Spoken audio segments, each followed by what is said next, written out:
What is going on, everybody? Welcome back to another episode of the Gamer Podcast. I am Antonius the Gamer. Once again, I am joined by my two co-hosts, Jory, aka Super SS Rank, Timothy Smith, and we're here for episode 5 of the Gamer Podcast. Now, we're going to kind of get right into it, fellas. I mean, in hindsight of what's been going on for the past couple episodes, it's been a pretty slow news week in comparison. But there's still some juicy things that have been going on. First and foremost being the whole Xbox situation, the Microsoft situation. You know, they're currently looking to acquire Activision and Blizzard. And, you know, they've been getting held up in court. There's been these arguments that, you know, if they are able to acquire Activision, they'll control too much of the market when it comes to the gaming world. I've seen some things, little quotes that they've released to the public where Phil Spencer kind of countered with, well, why is it that we're having such an issue? And again, I'm grossly misquoting this man, but this is the summary. Like, why is it that Sony can have these exclusive deals to have Spider-Man, but when we want to have an exclusive deal to say maybe, you know, for a Call of Duty, why is that like the issue?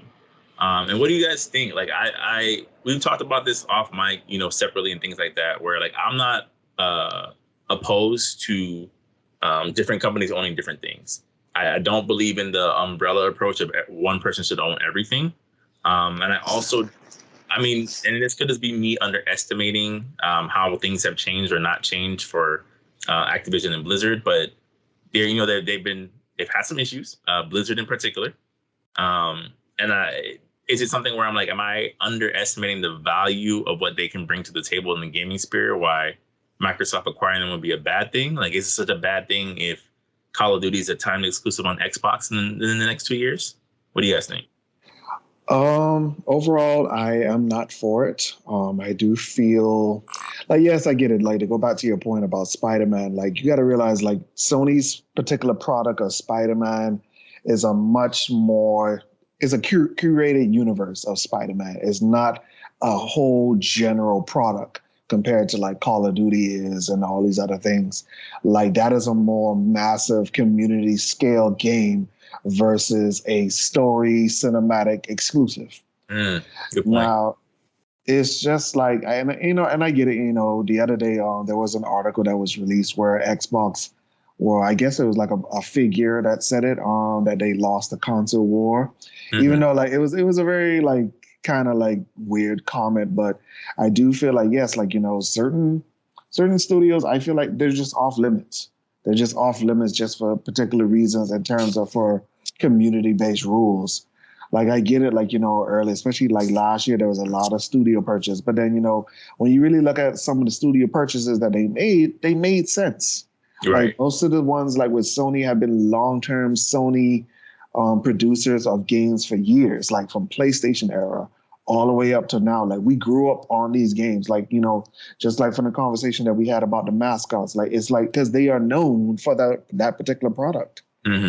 Now, yes, Xbox, like, you know, they wanted more piece of that particular pie. So they bought, like, I would say, like, you know, B rank, C rank studios, like, to rack up their roster a bit. Like, you know, some of them I were a bit upset about because I was like, yo, you just took that away from me. But then, you know, what I really get it, like, yes, they're trying to get a foothold, but I do feel like when it becomes under a particular publisher's head, like, the creativity gets stifled. A lot of things get stifled under that. Certain creative freedoms, things of that nature. And I do kind of feel like, especially where we are in gaming, we want to feel more connected, especially like, you know, as a recent, you know, where there was more PC, PlayStation integration in terms of cross-play, things of that nature. I do feel like, you know, Xbox acquiring like a studio house like of that caliber would really like hurt the community a lot. Okay. It's funny what your comment you said about them saying they lost a console war. I felt like it's when like an artist says like, I'm bankrupt, I'm broke, I don't have any money. It's like, bruh, like, yeah, y'all lost a console war, but what does that mean? You know what I'm saying? Yeah. Like, you guys are doing just fine. You know what I'm saying? It's just that Sony and Nintendo are doing especially well. But okay, Jordan, let me get your thoughts. Maybe I might be in the minority here. On the acquisition. Yeah. Do you feel like it's something? Would it kind of hurt the overall gaming community if Microsoft was able to own Blizzard and Activision? If they were to own, would it hurt the overall gaming community? No, I don't think so. You want to elaborate? Yeah. No, I'm coming to that. I don't think so because I mean they already made it clear that they're not going to, with certain games they are going to make exclusive, but like the ones, and it doesn't make them, they're not, it's not going to be a profitable purchase if they were to do that. Right. So we call it, number one, people are not going to buy more Xboxes just because of Call of Duty is exclusive now. I mean, Call of Duty, it'll jump up, but like versus the return, if you already know most of the Call of Duty players are with Sony, you know, why not just let them have it too, right? That's everybody's game. I don't think so though, bro. I mean, we talked about, obviously, yes, it is a third party company that services both platforms, but you know, it's kind of an unspoken. They have most of the players, huh? They have most of the players. Most of the Call of Duty players are on PlayStation. You sure? Yeah, bro. Like, cause over the, like, I would say from the PS3, 360 era to now, there has been a significant shift. Like, the PS4 era did a lot, bro, in terms of like which communities shifted over to certain things, like fighting game communities, esports, shooters. Like, a lot of people have shifted more over to the PlayStation side of things. Because, you know, to me, like, I've always, obviously, again, you can play Call of Duty on any console, right? But it's like with Xbox, I'm like, not for nothing. And I mean, maybe it's just how I was, you know, we were raised kind of growing up in these eras as these consoles developed. I've always kind of felt more comfortable playing first person shooters on an Xbox controller. You know, fighters, never. But like first person shooters, I'm like, I would much rather play Halo, obviously, on Xbox. I would much rather play Call of Duty on Xbox. Like it just felt more formatted for that type of game. So that's interesting to hear. But go ahead, Jory. I'm sorry. We didn't mean to. Yeah, no, because you know, they Phil made it clear that you know, we're not gonna, certain games that everybody has access to, we're not gonna just cut them off. They gave the contract, with the 10-year contract post, and then those contracts usually just renew it before. It's kind of like how Sony has the rights to Spider-Man. That is one of those situations. So, you know, I don't think I think under the Microsoft leadership, Phil is already created a culture to where I think the people understand the competitive nature is very good, and that they don't want to own everything. They just you know, Activision came to them. They weren't going to make that purchase. They said, "Hey, listen, we want to do business. We need your help. We want you to purchase us." I think the deal, I don't think it's a problem. You know, it being an American company, two American companies want to come together. You know, and it's not, to be honest with you, it doesn't affect me as much as people think. I'm not a Call of Duty guy like that. I'm not going to lose my mind over Bethesda? Not Bethesda. Even Bethesda. Those are not my cream of the crop games. Those are not my bread and butter games. They don't make games for this type of Xbox person. It's only now the games that are coming in for Xbox. During the 360, Tekken dropped. Devil May Cry came. A lot of the games from the PlayStation came over to the Xbox, that's probably why it was one of the best cycles for Microsoft, the best consoles that they had. They changed the entire marketing. I think they should go back to Xbox's marketing. It was just more of an edgier appeal. They had more of an identity.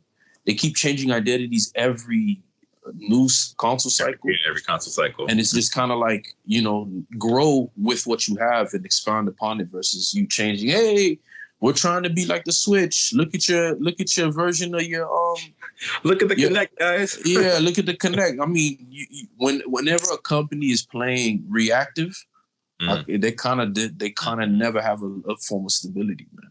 So I don't think it hurts. It hurts because I'm not going to really benefit from it, right? I'm more of a, you know, where's the money for Killer Instinct? Where's the next Ninja Gaiden? Why not make Tenchu Z? You know, stuff like that. I'm more into the more explorative adventure. All the games that I could have ever wanted to come out have came out in 1 year. I got my third-person shooter horror game. I got my adventures adventure game, Zelda. I got my fighting game coming out. I got a fighting game that I wanted to be good again, and it's out now, and it's swell. Street Fighter.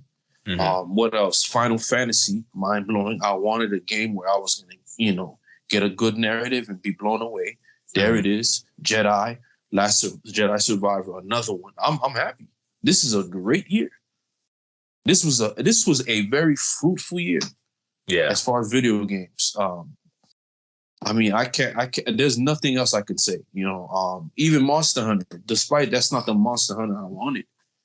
Nonetheless, I'm a big Monster Hunter fan. I'm glad I can play it on my console. So it's been a very, very good year for games, wherever you're at. So for me, I don't really benefit as much. Like all the games that those guys have are like usually first-person shooter games. Like I'm not gonna wait for the NPC to come hit the corner. Hello. How are you? I'm at first person. Like, you show me something like Cyberpunk. Why should I be able to create my character only to look at him in a mirror? You know what I'm saying? Just give me a character where I could change his clothes, a set character. Because it's pointless, man. I don't care about my fingernails in first person, man. I'm already in first person, dude. That's crazy. For me, I've had it, man. So I mean, it doesn't really hurt me. I don't. And then Phil Spencer already has developed and established a culture where he's not going to make obviously everything, free, or share with everybody. But he doesn't see. It doesn't make any sense to him to hoard certain things, right? We got nations that do it all the time. Sony, we were talking about Sony. They supply the iPhone and all these other lenses companies. They don't talk about it. Samsung was supplying the lenses for their competitor, iPhone. So it's like, that's a good point, and I want to ask both of y'all, like, because the not well kept secret, right, is that technically these companies are kind of in bed with each other. And when I say that, I mean, like, there's competition in the sense that there's competition because it's just the world we live in, right? That's the nature of capitalism. But they're not really in the competition of, like, Sony is not looking to bankrupt Microsoft in the gaming division or vice versa, right? They, I think if there's a scenario which, hey, Xbox will continue to press the lead in top tier graphics, and Sony will continue to press the lead in what can be done with cinematic storytelling, that'll kind of be that. Do you guys feel like, and I guess like for Tim, like, do you feel like there's anything, I know you're more so the one that's like, you don't like the deal. Is there something that you feel like will be getting lost if, Microsoft was to acquire more of the market? Because again, maybe I'm underestimating, and like, I don't think Activision and Blizzard, at least not right now, have like the IPs to be like, man, if Call of Duty went Xbox exclusive, okay, all right, whatever. I look at it as a possibility. Like, it really could just cause a very detrimental shift in the community. Especially like, something of that caliber where it's like a very general franchise from numerous people. Like, for example, like during my years at like working at GameStop, after in my early years of college, it's like, bro, like there's a real, like, and it's weird, I would say, but there's a real hardcore community where like people just play the general stuff, whereas like Madden, 2K, Call of Duty, and they're just in that rotation year round. I do feel like, causing a dynamic shift in that community, especially, would be weird. It would just be weird. Like, there's no real word to describe it. It's just call it weird. And it would really see like, well, how does the world bounce around that, so to speak? Just like how, Joey said, I'm not really a Call of Duty person anymore. I was like that up until Black Ops 1, but I shifted more over into Battlefield. And then, even seeing Sony kind of like, taking the reins on both Call of Duty and Battlefield as of recently, is just that it's not to say, they did it in an ownership type of way. It was just, people just shifted more over to the console. Like, yes, like, 360 was a real big era in terms of like online play. But then, Sony learned from that lesson and they integrated their own system. Mm-hmm. And, it's kind of really say like, well, who's really better? As long as your connection is straight, bro. And then, and that's what it really matters is your Wi-Fi connection. Like, yeah, like people talk about user interface and stuff like that. But then, bro, like it's simple controls. Mm-hmm. Like none of this stuff is super futuristic or anything else of that nature. But I just feel like it'll be a weird shift. It'll just be weird. Okay. All right. I mean, like it won't do no harm to me. It won't do no harm to me, but I just do feel it would be a very weird shift. Yeah, like I wasn't worried for the slightest that when Destiny was purchased by Sony, Bungie was purchased by Sony. I didn't think it didn't make any sense to do that. Like you already have a market and that's what you want, right? So now why shrink my fishnet even smaller just to prove a point? You could do that. But, at the same time, it's like, yo, this doesn't make any sense. You're going to be making way more money, way more money than you ever would having this. It's not like you have, you're still going to be making way more money. Do you think Nintendo, if they were to make their games, you think they would be making less money? If they were to make their game, their IP exclusive, open to the market? No. They'll make way more money. But they don't have to do that. You know what I'm saying? But they are aware that, if we were to make Mario on every console, it'll be, we'll have way more money than all of them. Right. You know what I'm saying? But it would. And that's the truth. Okay, two questions, especially before I forget them. The first thing is do you guys feel like Microsoft, because like what Dory was saying is true, like they had been kind of struggling for an identity since the 360. Do you guys feel like because of these acquisitions or attempted acquisitions that they're looking to kind of be synonymous with a big name brand again, right? Because to Jory's point, right, it's like Nintendo, obviously we think of the Marios, the Zeldas, you know what I'm saying, like immediately the Pokemons. Sony, you think of The Last of Us, God of War, things like that. You immediately think of these things. Xbox has really been struggling, to kind of maintain their IPs. The interest in Halo has dipped. The interest in Gears of War has dipped. Do you guys feel like it's more so a play for Microsoft to kind of, hey, Microsoft, home of Call of Duty. You know what I'm saying? Like absolutely. Yeah. That's exactly what I feel because, because when you're very right about that. There was a serious dip in Halo, a serious dips in Gears. Like there's a lot of their IPs that kind of like faded out in the last console generation not faded out that it don't exist, but like in terms of like, do people care anymore? Mm-hmm. And I do feel like they're trying to really reestablish like faces of the brand. I would say, just like how we said, like, Sony mascots, we need a new mascots. All our mascots are old men and things of that nature. So, but then these are still faces that people recognize a particular brand with. Like even in terms of like, look at the Last of Us show that premiered. Like, bro, sales for Last of Us Part 1 rose over 200% after the first 2 episodes. Mm. And then even more for the sequel. Like, you got people interested in the actual game. Like, oh, this was a game? So let me see how that is. And then to see the similarities of the show compared to the game and feel, and just like how you said, that adrenaline rush that the game gives you about trying to craft a Molotov, like while a clicker's coming at you, things of that nature. But it was just like I said, it's still like it's brand recognition. And I feel they're trying to bring back that same spark about this is what Xbox is known for. Okay. Because I guess that ties into my I don't know if you want to make a point real quick, Dre, because it's kind of tied into my second question and I guess you can answer both at once. Is there a brand that you guys would feel would shift the market if somebody was to completely own it, right? So like when I say that, for example, I look at like Tekken, right? Tekken is still technically a third party for Namco Bandai. It would, like to Tim's point from previous podcasts, PlayStation or Sony's already getting a time release with Street Fighter. And as far as I know, it might still remain to be a PlayStation exclusive indefinitely. But if Sony was to also acquire Tekken, then it's like Sony then takes over the fighting game market, essentially. Like, is there a company or a game or a property that you guys feel like this would actually be a bigger red flag than what's going on currently?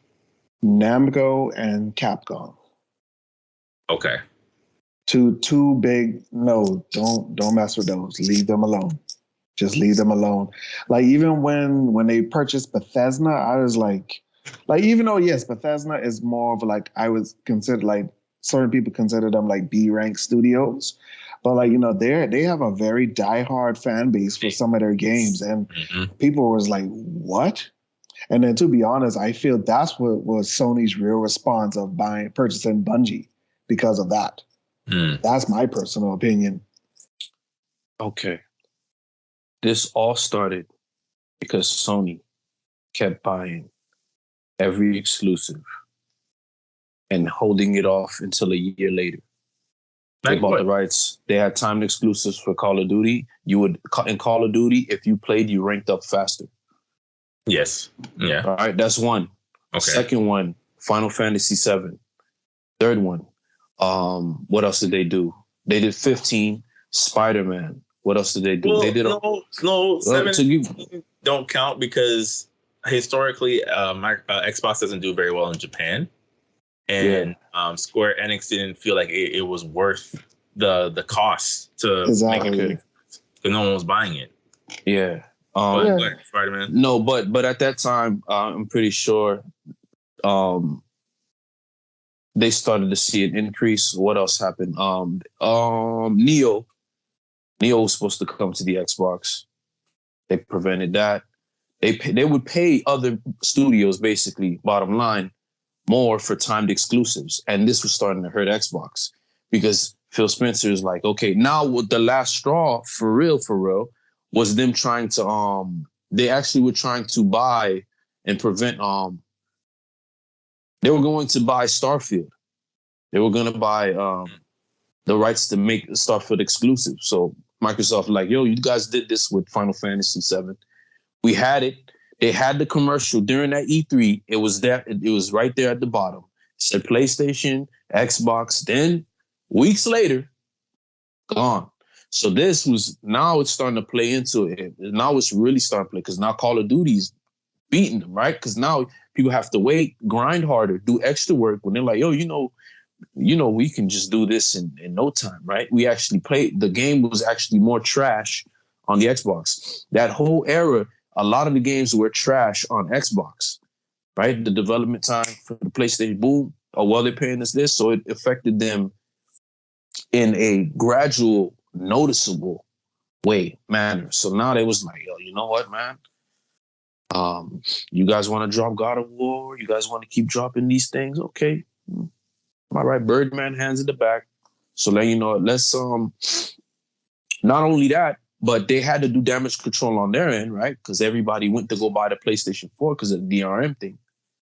Yeah. Next, Lord Beerus, also known as Don Matrick, did what he did, right? So, but for those who don't know who are listening, the Xbox rollout pretty much said that if you want to share games with your friends, you cannot. But continue, Jordan. Yeah. So, that day he learned, you know what I'm saying? Because who was the Xbox One for, right? I'm like, yo, y'all turned it into a media console. Like, nah, like who cares that Netflix is booming? We bought games, bro. You know what I'm saying? They turned Xbox into a home entertainment. Yeah, they turned it into a big VCR. Like, nah, dog, that's not what we doing, homie. We want a game. And then so now Phil Spencer comes into authority. He has to, like, you have to really understand. He had the Game of Thrones his way against King Landing, while Tywin Lannister, Cersei, and they were all a happy family, dog. You know what I'm saying? And then you'll say he's not even a Stark. He's a Blackwood. You know what I'm saying? Mm-hmm. And so now he has to come into play and do all this. I mean, I can't tell you how many underlying people that I got like, listen, got a letter, clean your office. You know what I'm saying? I you know what I'm saying? Who knows? But you can obviously see the effects of Phil Spencer actually changing leadership. Microsoft would have never released another console They technically released a new console within that generation and said, no, this is the better version. Mm-hmm. Completely different system. Completely different rollout. I remember that. There's like the specs for it were like this is basically a next gen console. It was a next gen console. So Phil Spencer, nobody wants to give him credit for it, or nobody wants to give him the excuse or try to even understand it. Like, listen, okay, so what do you want me to, like, we technically recovering from a nuke and you want me to fight a war at the same time? They just didn't have the troops, like, I don't buy it. No, it's literally true. Like, you have to think about the management. He's trying to build a system. Sony already has a system. They don't have to worry about eternal wars. They have something going for themselves. Look at what the Wii did to the Wii U did to the Nintendo. Like, true. Look at what Ono did to Street Fighter. Mm-hmm. You had two of the biggest franchises. This is a side note coming together: Tekken and Street Fighter. Mugen dreams coming true. Yeah. What do? Paywall. And so now Phil Spencer's job is a lot more extreme. So, him doing what he did. And then Xbox at the same time, you guys weren't even competing with a console that was actually funded. They had a budget and that was it. It wasn't like mother parent company, we're going to bail you out. If it tanked under, that was it. It was until the X. But my question for you though, Jory, like, do you feel at what point do we start holding Phil Spencer a little bit more accountable, right? Because we do know he's a man of the people, so to speak, when it comes to CEO talk, right? He's willing to take accountability. He's willing to say like, yeah, we messed up. We did this, we did that. Phil Spencer's been kind of running things for a little minute now. And for as much as he's kind of taking Xbox off life support, it's like, bro, some of these ideas, good, bad, and in between are on your back, right? Like, for as good as Game Pass is, for as good as what he's been able to do with the Xbox infrastructure, right? It's just like Redfall, it's kind of on you. This push for acquisition of Activision Blizzard is kind of on you. Like, at what point do you feel like they kind of got to start holding him like, bro, like, you got to do something. You know what I'm saying? Like, is these things that you feel like, is this the turnaround point for you when it comes to, being a Microsoft fan? Well, I kind of figured out Redfall was going to be a dud. I mean, the thing was not inspiring at all. How did I know that? I can tell from me, it wasn't attractive. I don't care about Saints Row vampires. That's what it looked like to me. Mm-hmm. And because he's dealing with the Activision Blizzard deal, he's not going to oversee it to the degree he can't anyway, right? He's focused on this, so he has to trust his team to deliver. Did they? Nope. So it falls back on him. He wasn't really overseeing the way he should have. Bottom line, that's what happened with that. And he took full responsibility of what happened. How many times, Ant, you're running prior to, you used to run a job, you're running the floor, you give it to a person eager, and they start running your carts out of whack, right? Okay, I can't trust you anymore, right? Now, who do we, let's say King Vegeta comes and asks you, where are my carts? Diamond Dallas Page, Jeff Jarrett. You feel me? Yo, where are your carts? Dio Brando. Yeah, Dio Brando. You feel me? Actually, where your carts are? Where my carts are? Why is my corral looking this way? Wait, you want to, you know what I'm saying? Yeah. And then you got two coworkers dealing, not knowing what they're doing. So it's like, he is not in the best place. I expect a lot. It's just gonna be hard. That's just what it is. For what he's been able to do, if I'm Satya Nadella, I can't be angry at all, because it's like, okay, I understand, like, literally what the gravity of what Lord Beers did. Till this day, we're paying for it. Mm-hmm. We have a leader. You say we have a leader that doesn't lead a company where it should go. Look at, is proof of that. Like, look at Tecmo Koei now. You go what? Who are Tecmo Koei? Oh, okay.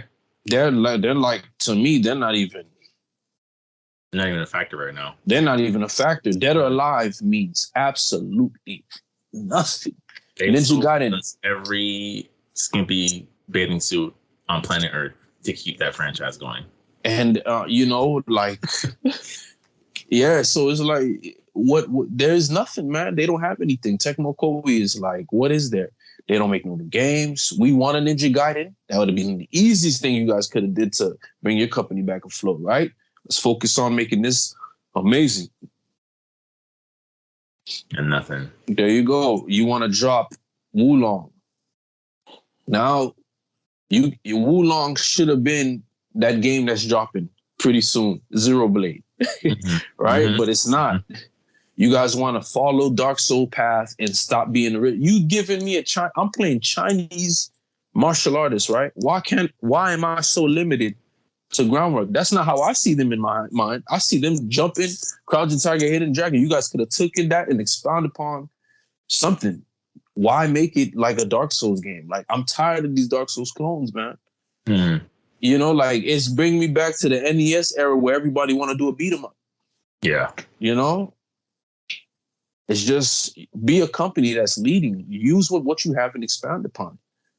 But I guess that's the thing. And we'll kind of make it like the closing argument because we do have other things. But I guess like I think that's the thing is like, I think Microsoft is having an identity crisis play out in front of the consumer.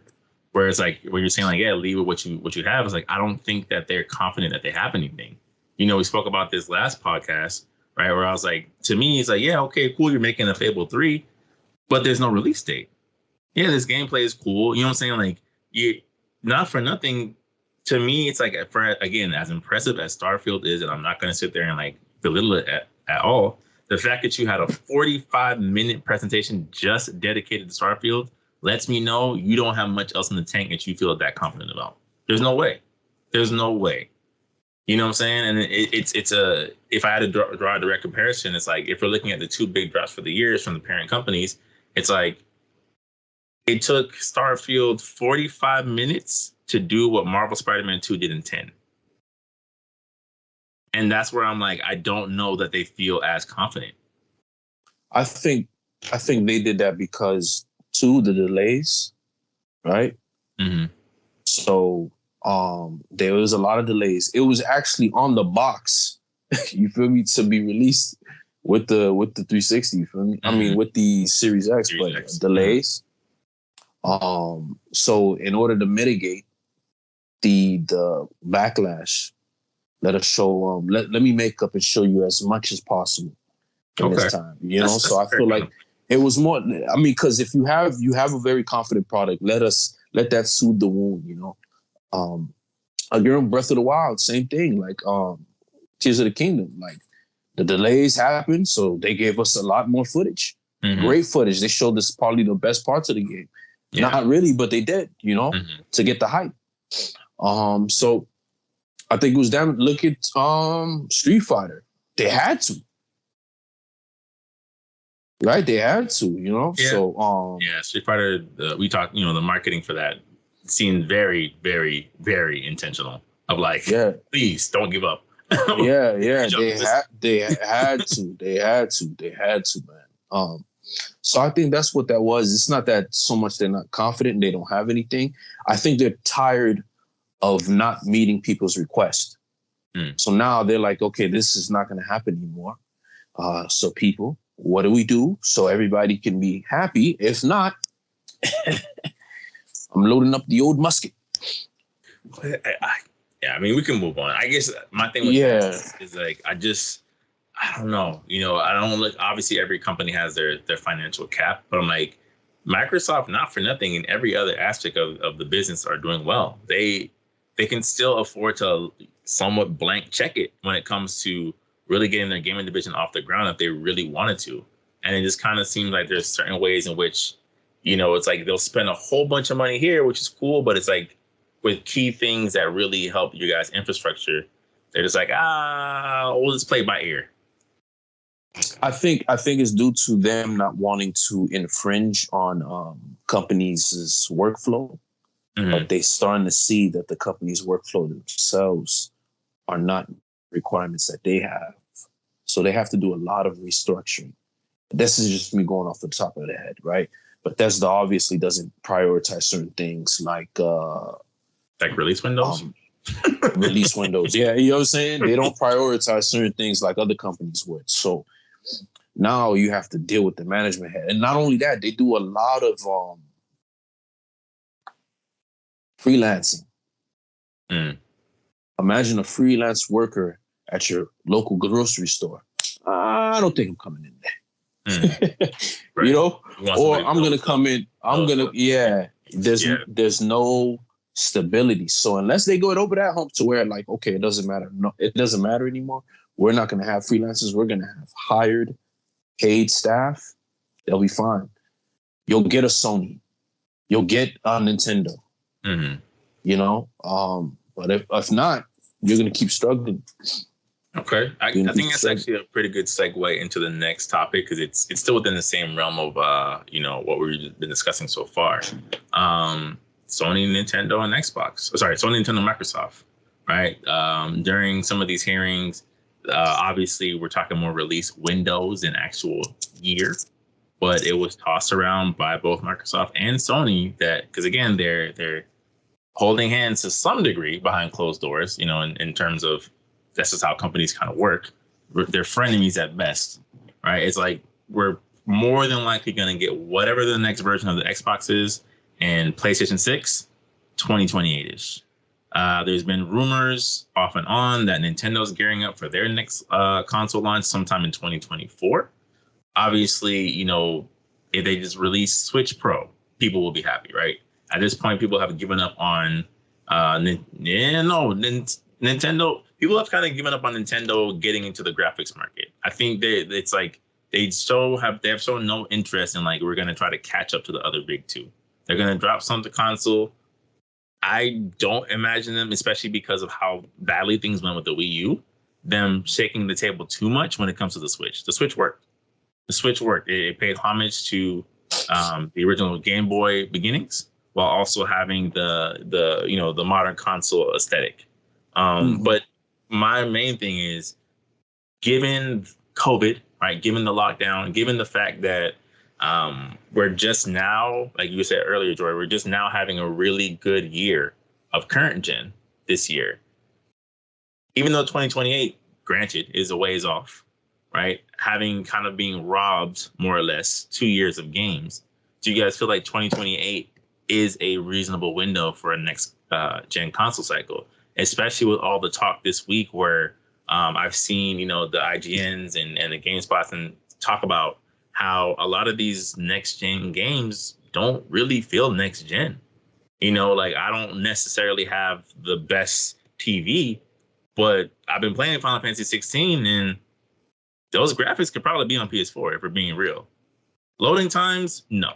You know what I'm saying? It takes maybe 10 seconds and the game loads. It's you know what I'm saying? You can't put anything on an SSD drive. I'm not going to lie to you.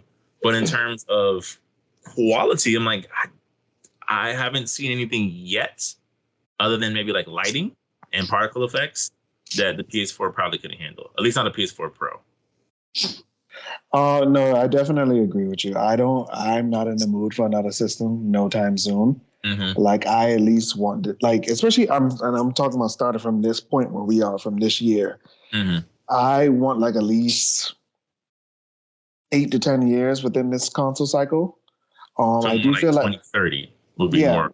Okay. Yeah, because I do feel just like how you said, we haven't really reached anything super groundbreaking that calls for another system like that. Yes, in terms of processing, loading times, lighting, things of that nature. Yes, you see the significant difference between a PS4 Pro and a PS5, but this whole the new age of graphics, bro, it's it doesn't, I wouldn't say it doesn't really matter at this point. It's just, I feel we haven't reached a significant point where this is wow, my eyes cannot even process this. Right.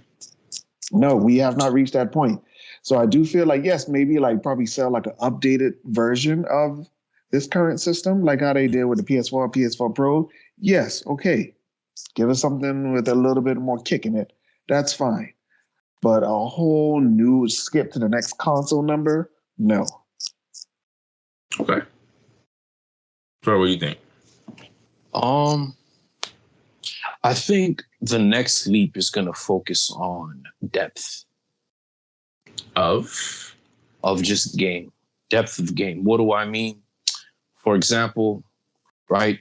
I got all this game, all this beautiful surroundings, but I can't travel there. It's pretty lame. For example, like a game like God of War, right? You'll see all this monuments, big statues and whatnot. When I say depth, I mean as far as you being able to actually fully interact through and through in the world that you're in. You know what I'm saying?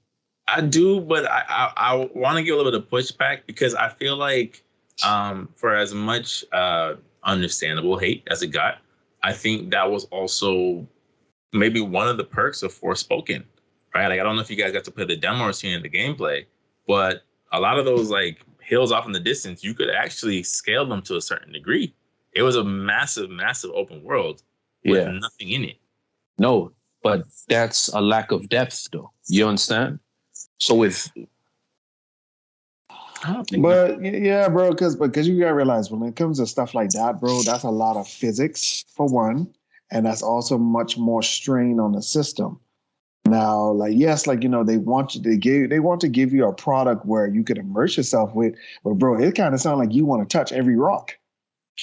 But wouldn't that be?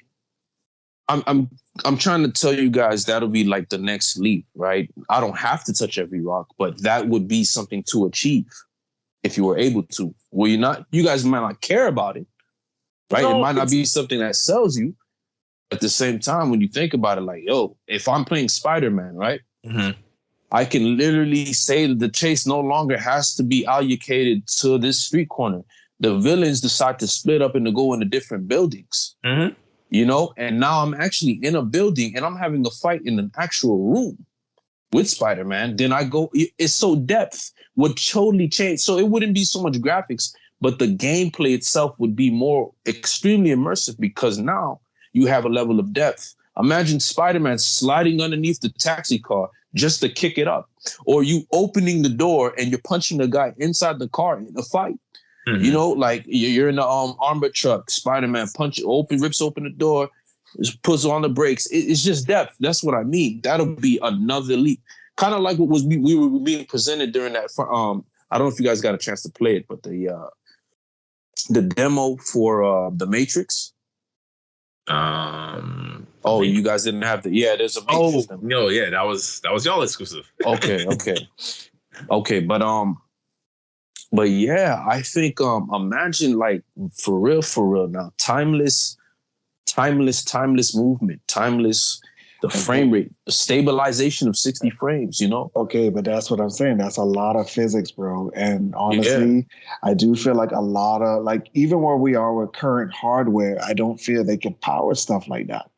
Like, is even like, for example, look at Cyberpunk, the amount of glitches it has for the slightest thing. It's because, like, bro, like, this stuff is like the amount of processing power it really takes for those type of in-depth games that you're asking about. Currently, the systems that we don't really have it, or unless, like, if you do want it, your system might cost like $2,000. Yeah. No, I'm saying for the future, that's perfect because it gives them time, like 2028. Well, because look, the thing is, all right, here's where my I guess like questioning and doubting starts to come, right? I'm gonna give you guys a couple of examples. I feel like we've kind of, outside of some examples here and there, right, from certain developers, we haven't really gotten games that have been pushed to their absolute limit. And when I say that, Tim brought up Battlefield earlier. There's a time of Battlefield where you could collapse a building in that game. Right? Call of Duty, to this day, you still can't shoot through certain walls, right? There's still certain walls you can't shoot through with this automatic scope-on-scope bazooka. It just blows up against the side of the building, right? So while the depth argument is valid, and it's funny because you said the Spider-Man thing, that's exactly what I was thinking, being able to fight inside of a building, right? And not having these outside chases. The issue is we haven't seen any developer really showcase that. And I don't know if I would have enough confidence that that's going to get accomplished by 2028. You know, for as much of a good year that we're having in gaming right now, we're still having games that are struggling to do 60 frames per second on an SSD drive. You know what I'm saying? Like, I haven't seen anything other than, like I said, lighting, dynamic tracing. You know, again, loading times being essentially non-existent. I haven't really seen anything from these developers that would instill confidence in me that even with better hardware, that the depth that we're looking for is going to be obtained. There's nothing to me that would say that, other than, again, maybe physics, like Tim was saying, or, you know, look at The Last of Us. They're able to, you know, Naughty Dog's able to push graphics to the most minute detail where you're seeing dust flap off clothes, right? But like in terms of what we get gameplay, like being ingrained in that world, I haven't seen it, at least not consistently enough for me to be confident that 2028 would be where we finally get those things that we've been looking for in these franchises. Like, yeah, because I get what you're saying, bro. But then I also do feel like, and this, like, let me use this as an example. Like, I don't believe every anime deserves a live adaptation. I do feel like there's just certain animes where you just have to respect the art and just keep it as that. Certain animes only anime adaptations. and, you know, and sometimes this might be in the situation. I do feel like over time, yes, we will reach a certain technology where we could get a little bit more depth. But with each new height, there's different challenges.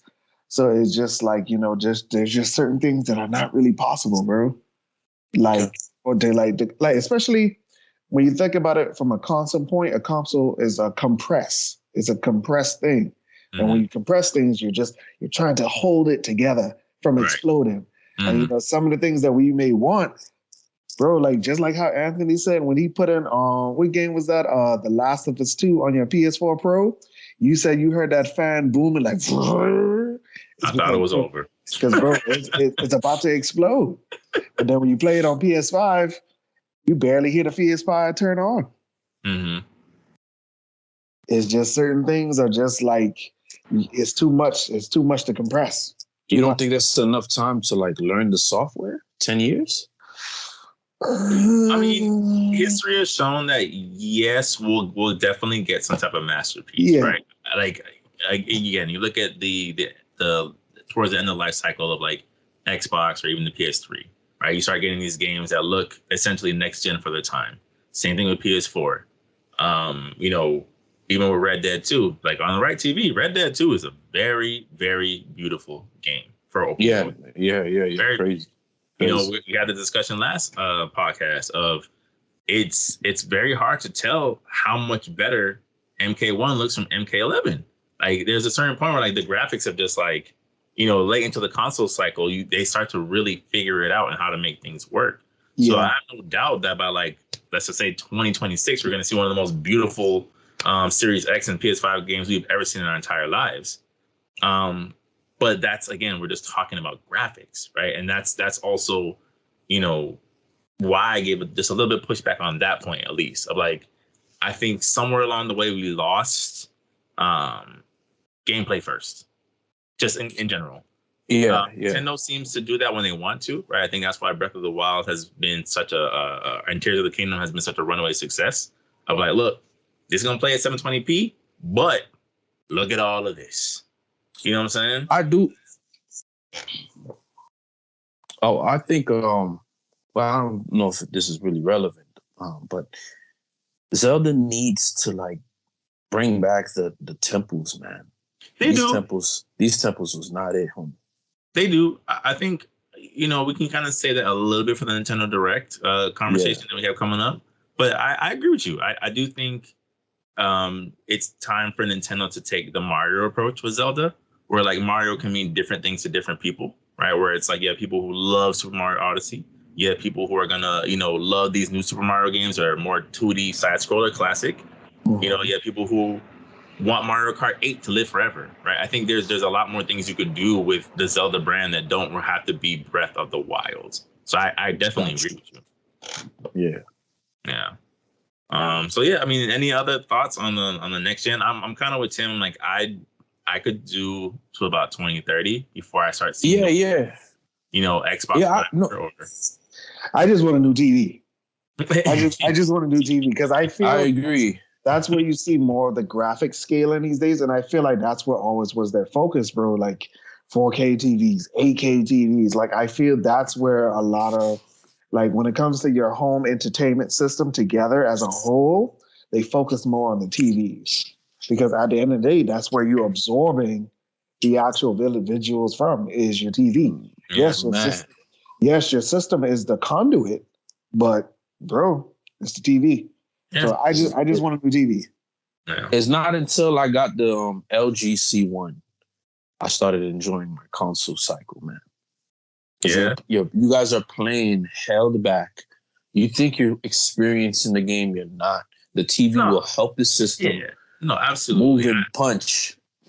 Yeah, I don't disagree. I think somewhere along the way, like I said, I still stand by this. We kind of got lost on the wow, look how pretty this is. Versus the gameplay. Yeah. This is a game. This is a game. I know games. Death Stranding. Right. It's a game. Again, Death Stranding, for as mixed reviews as it got, it's a pretty interesting concept. It's a good concept, but it is a video game, Kojima. I need to play this. I need to be able to, you know what I'm saying? Like, I don't need to see your mastermind at work alone. I need to be able to play this. I need to, even as someone who doesn't play this, to hear the way y'all talk about Metal Gear Solid, I'm like, I might have to give this another shot because you guys are just talking about the gameplay experience. And I think, somewhere along the cinematic storytelling, somewhere along the next 5 years where every beloved video game IP we've ever had gets adapted into a live action something because Hollywood is bleeding. I still need to be able to return to, I need to be able to enjoy playing this. It's a video game, So that's my sense. I'm not for, again, release the PS5 Pro, whatever, the Xbox Series XY, whatever you want to call it, but I'm not for, let's get to the next gen again. Let's I agree. This game consoles and cycle really boom. I think this is, I make this real quick. I think the rise of the handhelds outside of the Switch now, Nintendo has to focus on graphics. No, they absolutely should. They absolutely should. And I think, that's actually, the segue right into Nintendo Direct from that. I think, Nintendo Direct, obviously they at an overview, I thought it was fine, right? I think it was pretty standard Nintendo. Obviously, it's not, they didn't have like showcase in mind, right? This wasn't Nintendo playing for the money this time, right? It was a Nintendo Direct. It was cool. It announced a lot of really cool things that we're about to get into. But yeah, again, the whispers of what's next for Nintendo. And now that, like, to what you said, Steam Decks are out. Steam Deck's competitors are out. People, the modding community is better than it's ever been than when we were kids. You can't hold them back from getting whatever they want, a Nintendo game on that Steam Deck. You guys got to figure it out. Because if somebody tells me, I'll find a way for you to play Smash Brothers in 4K, I am sorry. It has been a amazing blast. But I am done. I am done. Yo ho ho and a bottle of rum. I am Jack Sparrow when it comes to this at that point. Wait, you're playing Super Smash Bros. Hey, did you see? I can make it look like Street Fighter 7. Come on, man. Right. Yeah, it's right. Yeah, a couple tweaks here, a couple things of this on the Steam Deck 4, and you're like, oh well, that's okay. All right, Nintendo's been cool. Yeah, Nintendo Direct. I guess I'll start off. I think in terms of my highlights, like I said earlier in this podcast, I think it was great that they're continuing to do new things with Mario. For as much as I think people would have really appreciated Mario Odyssey 2, for as fun as that game is, I'm glad that Nintendo didn't feel pressured to repeat that, even though it was a massive success. It's Super Mario Brothers Wonder. You could tell that they're trying to listen more to the fans because they're finally getting the Super Mario RPG remake, right? That Luigi Mansion game on the 3DS is getting a Switch port. Like you could tell there's a lot of things of like it was a good balance of, hey, we hear you guys, and it's not one of those things where we're just gonna kind of coast on the success of the movie. We're not gonna just coast on the success of Pokemon still being $1 billion industry. Like we still have things that we have cooking up for the rest of the year. So, not for nothing, obviously there wasn't at least not for me, like a oh my gosh, wow moment.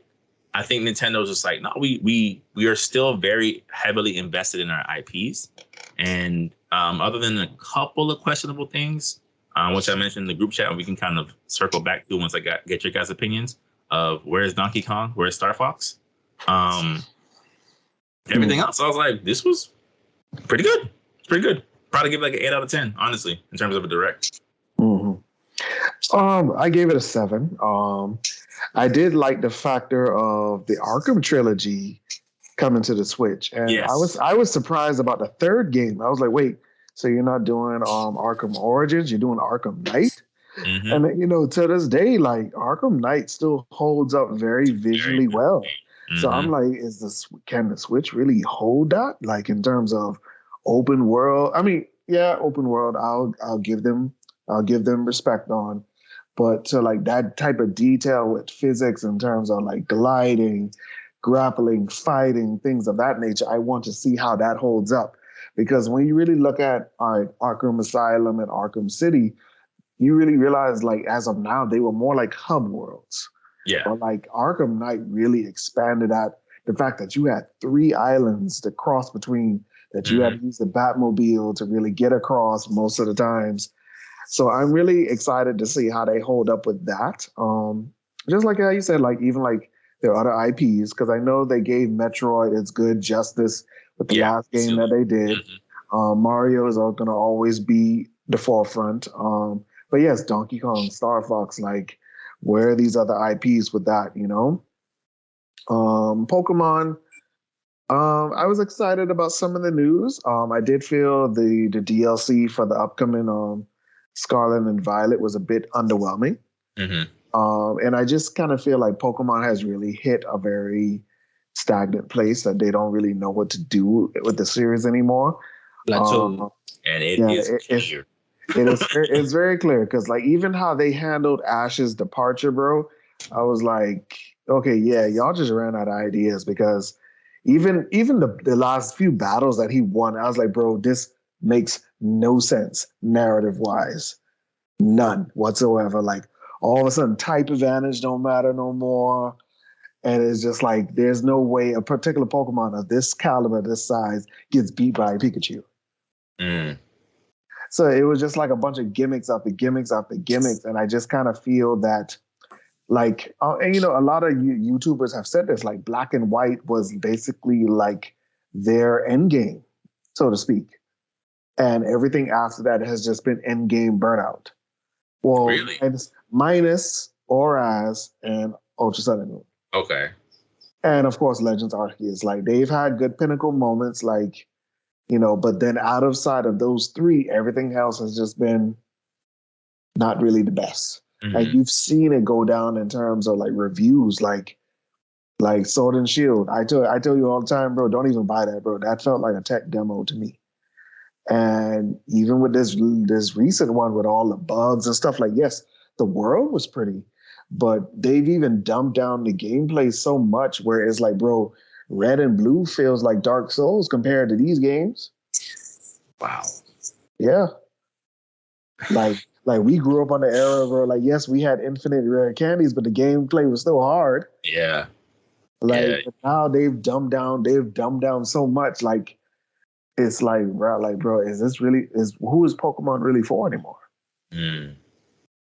Okay. Jory, your thoughts, and then we can kind of get a little bit more in depth with some of these takes. Yeah, it was a 6, man. I don't care about it. Yeah, I thought it was good. It was straight, man. Like that's 6.5. Like I ain't care about like RPG Mario, man.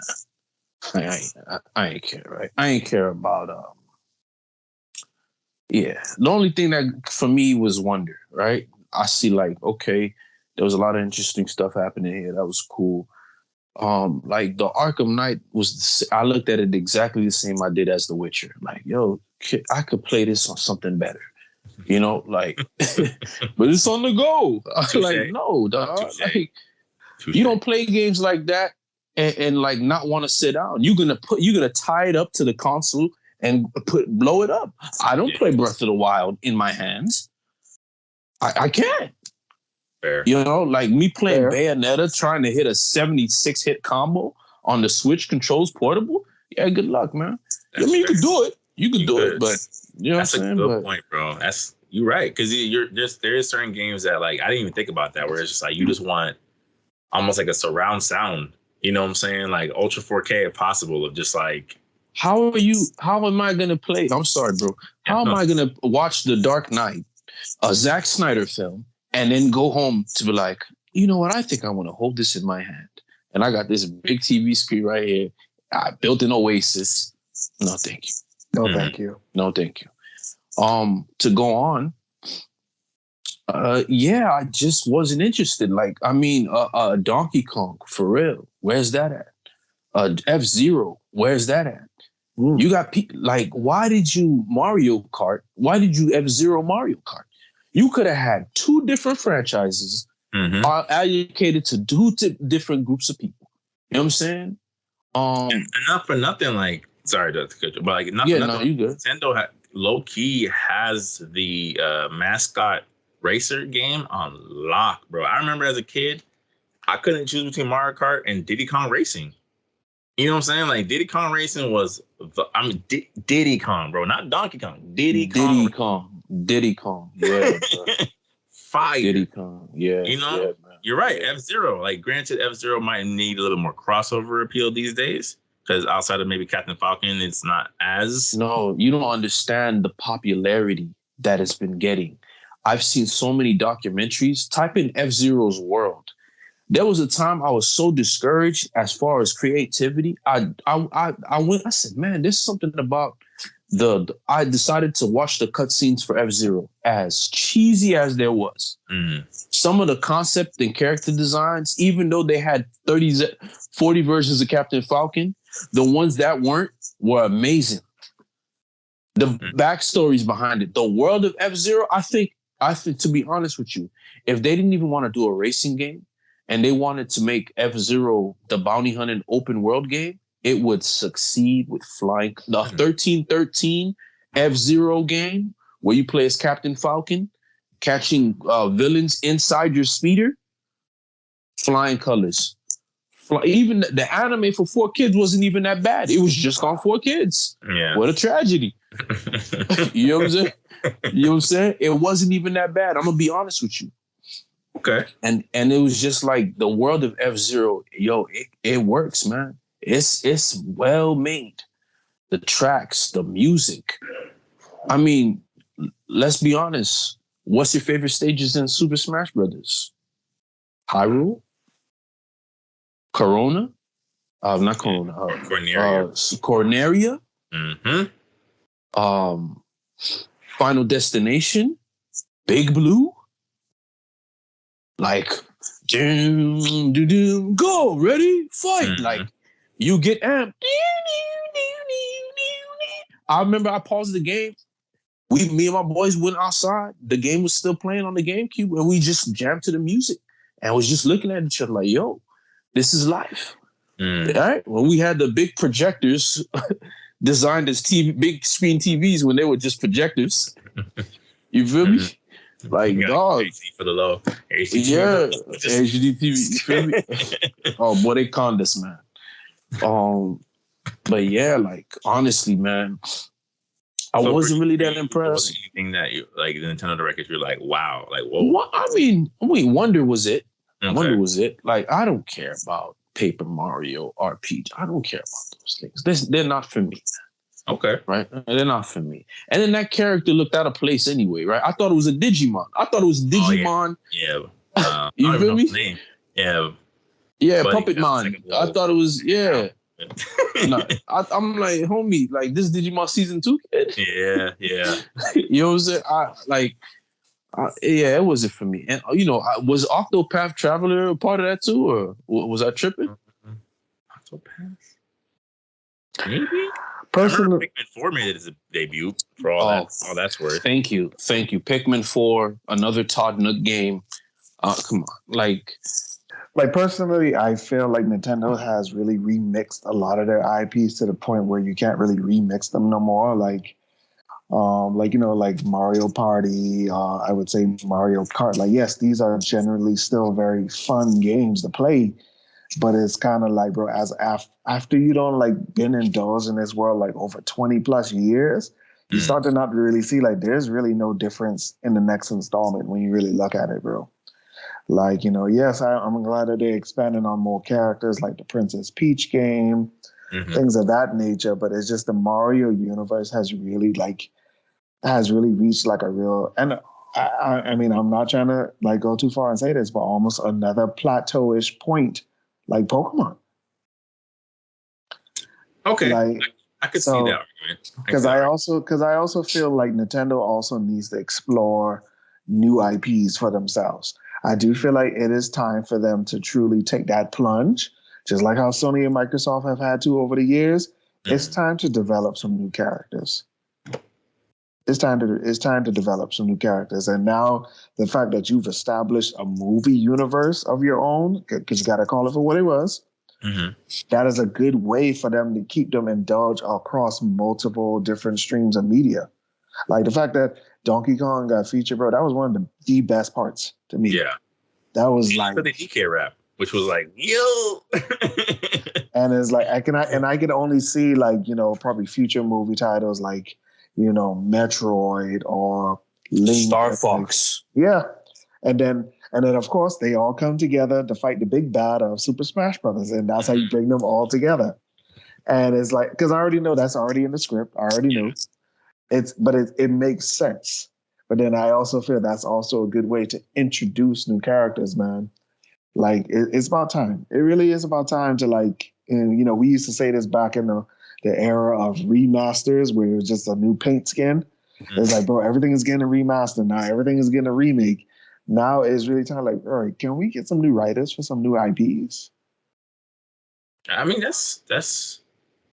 I guess it's funny you say that because like. By the way, new IPs that are not a Dark Souls like game. No, I mean it's Nintendo. Nintendo wouldn't go that route. Well, let me not say that because these days you never know. But I don't think Nintendo would go that route when it comes to like the new IPs. And it's true. I didn't think about that because I feel like even when we discussed the PlayStation Showcase, we don't think too much about Nintendo's mascots because they're so established, right? Like even if these batches of Mario games were complete trash, Mario is so entrenched in the culture that he'll just bounce back. They'll just do something else. They'll do Odyssey 2 and he'll be right back in the good graces. You know what I'm saying? With Zelda, they'll just drop a fire game, he'll be right back in good graces. It's true that Nintendo has had the luxury of essentially having, they're like the Disney of the video game world, right? When all else fails, you can always return back to Mickey and Minnie and it will work. And I feel like with Nintendo, it's like they have their staple of rosters where it's like Tim said, it's like, yeah, they are kind of expanding a bit where it's like now Peach is getting her own game, and I think you can tell, like you said, from the movie where it's like they kind of made her a Mary Sue, where it's like she's getting fire powers and ice powers and doing these things. So it's like they're definitely trying to expand on the universe more to give, more of these characters more fleshing out. But yeah, I guess for me, why I rated it so high is because to your guys' point, I was just more impressed that they've found a way to make new ideas with these older characters, right? That Super Mario Brothers Wonder did look so interesting, even though we've been getting Mario games since we're literally, 4 or 5 years old. You know what I'm saying? So like to me, I was impressed in the case of again, it's not a showcase, it's not their version of E3, right? It's just a direct. And I'm like, for a direct, with really no stakes, you guys are already dropping your game of the year contender with Tears of the Kingdom. I thought it was pretty good. Honestly, better than average, in my opinion. Yeah. Yeah. So we can, now we can dive down into the point that Tim brought up earlier and elaborate a little bit further. And this will kind of be like the curtain tail topic of our evening, which is the Pokemon franchise, right? Both the game and anime. Now, Tim has said earlier, right, about how the Pokemon franchise seems to have plateaued, and we're starting to kind of see the cracks of they're not really sure what to do with it anymore. Which, Tim and I, we've talked about this like months and months and months ago. And, as somebody who's been kind of a casual off and on fan, I'm always in a place of confusion when it comes to Pokemon. Because the little bits that I do see and do engage myself in, it seems like there's some really good ideas there. Like I remember like when Tim put me onto Omega Red, I was like, bro, whatever. Why did they stop doing Mega Evolutions further on? He was like, yeah, they just kind of got rid of it. I was like, why? This is great. He's like, yeah, they just stopped. You know, or like he sent me the Pokemon Journey shorts. I was like, yo, this animation is dope. It's taking on a much more mature tone. Is this a new series? Nah, bro, it's just a bunch of shorts. Wait, what? But why won't they just do a regular Pokemon series and then the Journey series for us older audiences? No, they don't have any plans to do that. Okay. Then, you know, one of the earlier iterations of the podcast, Tim and I talked about, and this was a year or two ago, Tim? We're like, hey, it might be time to retire Ash as a protagonist. And Ash continued to be the protagonist up until this year. You know, they didn't age him. They didn't time skip. He just continued to be 10-year-old Ash Ketchum from the 90s. What's the no, I was just saying it took almost 7 years to see a person of. Oh, bruh. And even then, it goes back to what you just said so well about 16 of like, were they really of color or were they a palette swap for diversity's sake? Did we really get the you know, the fact that you can do a whole Pokemon Sun and Moon that basically takes place in the Caribbean? And no, it was actually Hawaii. It was Hawaii. It was based on Hawaii. Okay. But still, Polynesian people, they are considered people of color as well, because they have brown skinned people as well. But then it's the fact that, it goes back to like our racial talks about there you do see some racial undertones.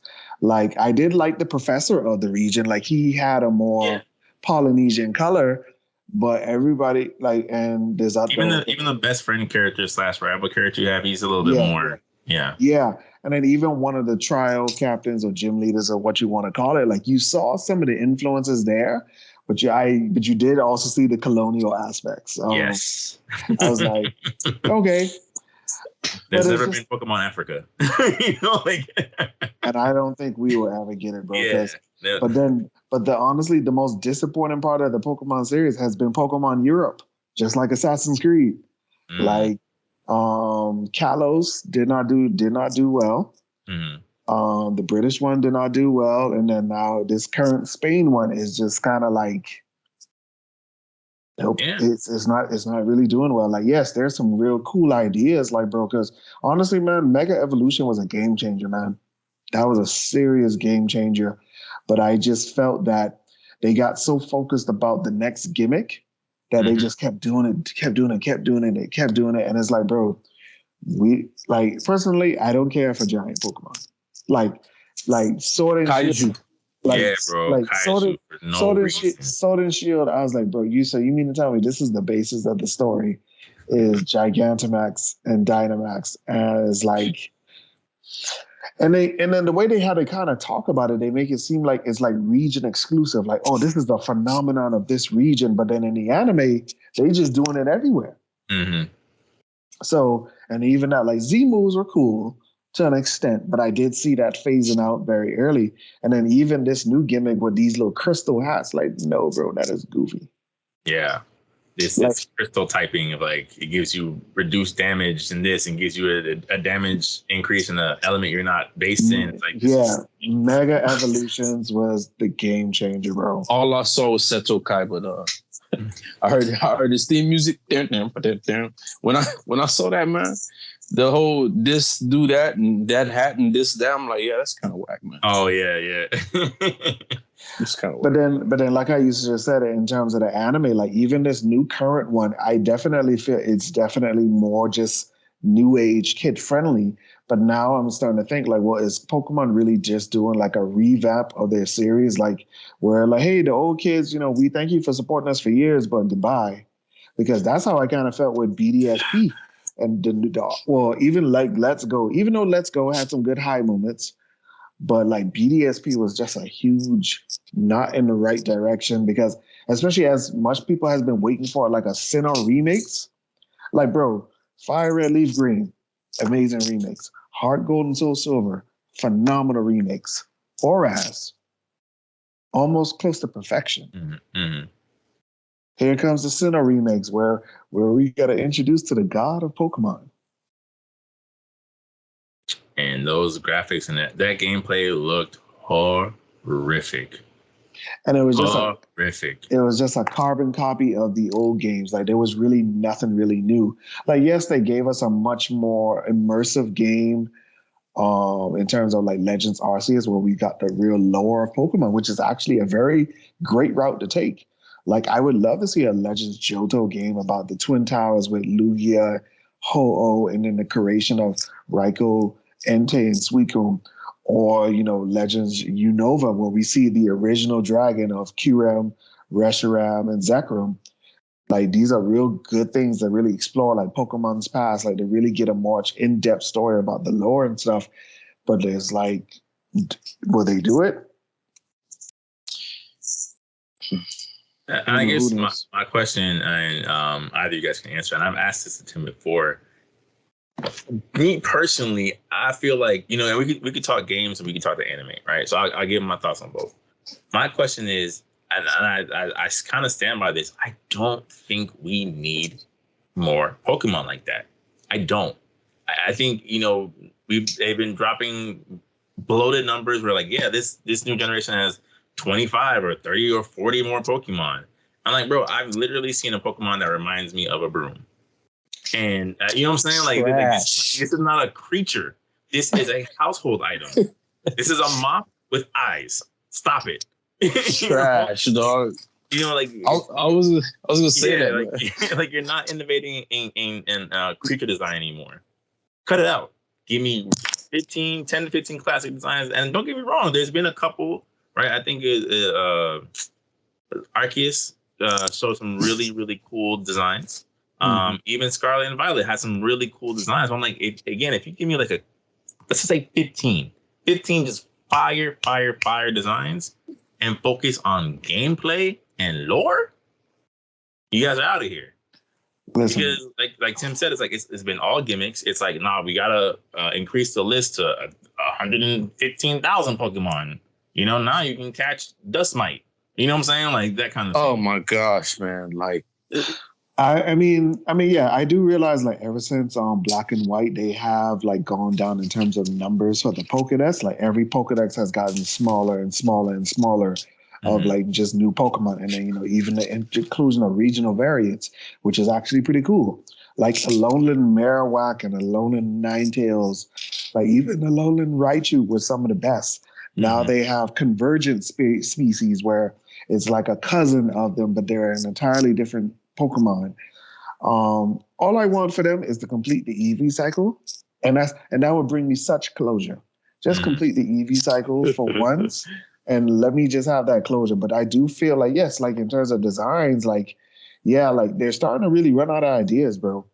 Even in terms of when they do particular landscapes, like all right, well, I know the legendaries are gonna be a lot more about these mythological creatures that I know in real life. Nope. It's too all over the place. The story, like Tim said, I understand the kid appeal, right? I think that's the thing that I don't know personally as somebody, like it's always something that I've challenged. Like kids are not dumb. Kids are not dumb. They're not slow. Like obviously they have a bit of a higher learning curve than an adult because they're children, but they're not dumb. You can give a kid a stimulating and slowly challenging game, right? I remember like there was games, I mean, we all knew Mega Man X as a kid, hell on earth. So what you held on to it so you're a little bit older and you could figure out some of those things and you went back and played it because the game wasn't going anywhere. I don't need a game that I could beat on autopilot, right? It is a game that I'm supposed to be investing in. We're in the era of DLC where they're trying to squeeze more longevity out of this game. You don't need to My Little Pony, the story for me, where it's just handed to me, right? Like I think Pokemon can offer a bit more challenge and a bit more, dare I say, gravity to the story, right? To be honest, and one of their biggest high moments in terms of difficulty and story was the GameCube era with Pokemon Coliseum and XD. To this day, people have said those are some of the most hardest Pokemon games to beat, bro. And when you look at the YouTube videos, it's like they're right, bro. Like this was like some serious stuff back in the day, and it was on the GameCube, bro. Like, it wasn't until Legends Arceus, the final battle with the Cynthia ancestor, that like the people was like, yo, the difficulty just spiked like times 4. Yeah, Like, I was playing Ultra Moon the other day. Like, I brought my 3DS, and I think is it Necrozma? Necrozma, when he turns to the dragon. I can't beat him. I'm like, yo, because same thing. The difficulty just went through the roof. I'm like, doing my thing, whatever. Good story, whatever. I'm just like, bro, this is surprisingly, like in a good way. I'm like, oh, I have to actually, it kind of reminded me like, oh, this is actually an RPG. I forgot, I forgot this is an RPG where I have to go switch on my skills and level up and actually use strategy, and it's like, I just feel like the games need more of that game wise. Jory, I'd see you at some points, and then we'll get into the anime specific. Can I say stuff on anime or no? Do I? I mean, you want to tie it in, you can. Yeah. Okay. Yeah. First, for me, like, I understand where you was coming from, being confused, man, because like this Pokemon is literally a broom. This one's a trash can. That's when I was like, Pokemon is finished, bro. I don't know if the Pokemon name is 3 trash bags, and they make a Pokemon. And I was like, yeah, it's done, dog. There's one that looks like yo, you can't tell me this not no blender. Mm-hmm. You feel me? A flying blender. Okay, I'll let you get away with the Magneton and the Magnet, whatever. I'll let you get away with that. You feel me? I'll let you get away with that. But this is ridiculous, man. My thing with Pokemon is it should be a mixture of Pokemon Snap. And when I say mixture, like Pokemon Snap had a very explorative element to it that made you want. Okay, yeah, especially You know what I'm saying? Especially that latest one. Yeah, bro, that world is like, bro, this is what Pokemon should be. you feel me? Like, dog, why am I not exploring? Why do I have to be? I'm not gonna say it, be a trainer, but like, give me a different type of trainer. Make me a trainer / this. Make me a trainer / that. Give me like a RPG. You have Final Fantasy, right? People want an RTS game. Mm-hmm. Yeah, give us a class system, right? This is you. If you want your Pokemon to be this way, this is the only way you could do it. Because he's a fighting and the trainer you pick gives the Pokemon special perks. This turns the game to a different thing now, right? You get a different way. You could do that in Pokemon, dog. I think the Pokemon set of Feudal Japan was probably genius blueprint. I always thought Pokemon should have been this way, right? Mm. You're playing the game, the Pokemon attack you if you get it too close because they're actually territorial. They're creatures. They're wild creatures. They're wild creatures. You have examples like Monster Hunter. You know what I'm saying? Like that it give you a very explorative, immersive world. Like, you don't have to have a tree look like a tree in Pokemon. It could look like a tree that with the honeycomb. What's that Pokemon with the hand for a tail for a hand? Apom. Yeah. You have go back to you crossbreeding animals. I know Primate is a crossbreed between a pig and an ape. Monkey. Yeah. Go back to that. I know that Machamp is a crossbreed, or Machamp, the one with the belts. Yeah. Is a chicken turtle or whatever. I don't think it's a chicken. It's Machamp. It's hard to say. Like, I know, like, he has a beak, right? Right. Poliwrath is basically a frog, a bullfrog. Yeah. More or less. But Machamp it's kind of hard because he kind of has almost like I want to say a duck face.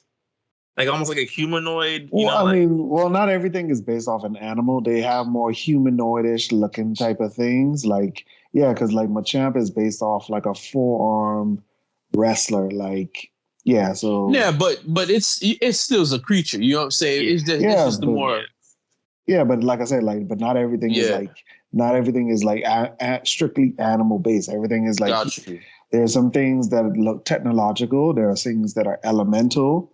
There are things that are just like humanistic, and then like the Reggies, just like Anthony said a while back. Then now you got these god tier looking Digimon looking ones. because you gotta see the references, like especially like in this last one, Cerulege and Armor Rouge. I was like, bro, that's straight Mega Man. That's yes, Mega Man. Sir. Game Freak has been saying copy paste. I think that's what it's missing, man. Like they're not really thinking, and I think this wall is gonna help them. To be honest with you, and then to go into the anime, like those shorts are some of the best. Dog, the one where they was sharing with Kyogre. Now it made me play Ruby in a different light, man. And you figure that your Kyogre is not your friend Pokemon, dog. Like, you feel me? This boy said, yes, Kyogre! Yo, he had his 4Kids villain voiceover, dog. 4Kids, and he got clapped like a 4Kids villain, man. Immediately, dog. And then the one where it made me terrified of Rayquaza, dog. Yeah, yes. Yo, there was this short, like, where it's based in the main anime. But it was basically, they call it the Mega Evolution Adventures. You saw this fight between Rayquaza, Groudon, and Kyogre in their primal forms and mega forms. Bro, Mega Rayquaza literally came out and just destroyed them, bro. Like, that was a cataclysmic type of battle, bro, because Kyogre would come out to sea, do an ice beam. Next thing you know, half a continent of ice just comes out of nowhere. Groudon makes the earth plates come from the earth and just stab your Charizard. Well, like, of course, no blood, but of course. Yeah. But it's just, and then you see him pip slap Metagross in his mega form halfway across the ice. I was like, bro, this was a Titanic style fight. And then here come Rayquaza and his mega form just swoop in and just heads butts both of them. And they just go back into slumber as like he knocked them to sleep. Like, y'all two stop fighting. Like some of the best, and then like how you said, the shorts, some of the best animation in the world, lore wise. Like when it's just a lot, bro. They have so much. They have so much going for them, but they just choose to keep it in a compressed format, and they're not allowing this stuff to grow. Because even when you read the Pokemon manga, bro, it's like, bro, there's a lot of dark stuff that happens. Like, you found out the first Kanto Elite Four are basically terrorists. Yeah. And what's it called? I remember the first Pokemon manga. They're like, yo, Victreebel will eat you. He has acquired a taste for human flesh. Hey, man. I don't know if y'all seen this Pokemon gun. This fly trap Pokemon with a taste for human flesh. And then even three of the Kanto gym leaders work for Team Rocket, because look at Lieutenant Surge. He's a lieutenant of what? And it makes sense. He's a lieutenant within Team. Sabrina was part of Team Rocket. Koga was part of Team Rocket. Like, the only person that was hinted that was part of Team Rocket in the actual anime was Blaine, because he was behind the Mewtwo project. But then, of course, Ash wins the badge and everybody just goes on their business. No follow-up. Even now, Giovanni is a real true mastermind in the manga, bro. But then in the show, he's just the mascot that the Team Rocket people praise and, oh, my lordship, this. And it's like, bro, come on. Yeah, Bison. He's M. Bison. Yes. He's Norman Osborn. At the same time. He's a Bison level character in the mangas, bro. Like, and it's like, bro, this is such a very disservice, bro. Disservice. Yeah, what were you gonna say earlier, Tori? In regards to like the Pokemon, like the anime, new protagonists, and it just if I go back to early Pokemon, the fights were never really that amazing to me as far as the animation. They were like pretty lackluster. It wasn't until the movies that we started getting it was up until the movies would be different, right? Versus the actual anime. Like the fights were so lackluster, man. Bro, go ahead, Tim.